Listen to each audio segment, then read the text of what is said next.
Tayo sa 3 Central Mall and October pa lang, October 2, pero may mga Christmas decor na sa Pilipinas which is super nice. So, ayan, mga Christmas decor na ganda. So, inside, may mga magbubukas na bago. Pero I'm gonna go here to get my nails cleaned. And may bibilin ako sa Watson. So, maliit lang siya na mall, but you can find a skincare clinic and a salon. May salon sa loob, nail salon, may shrimp bucket.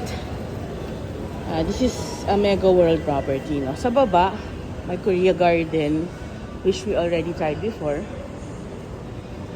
Maganda din. So, first things first. Bili muna tayo ng may nagbebenta na pala ng sashimi. In town, sashimi platters. So, check natin yan. Siguro like next day, let's have sashimi. So, maliit lang siya na mall. Kasi condo to sa taas. 3 Central. So, it's in HP De La Costa.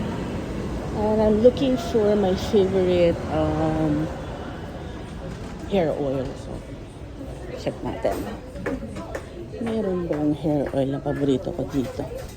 Bremod yun eh. So, let's try to check if I can find it. Maganda. Nandito lahat ng mga kailangan mo. Ito, may kating ko. Na pala ngayon. Ito, may powder. Bakit kating konti din ako? I need my oil. Hair oil siya, hair oil.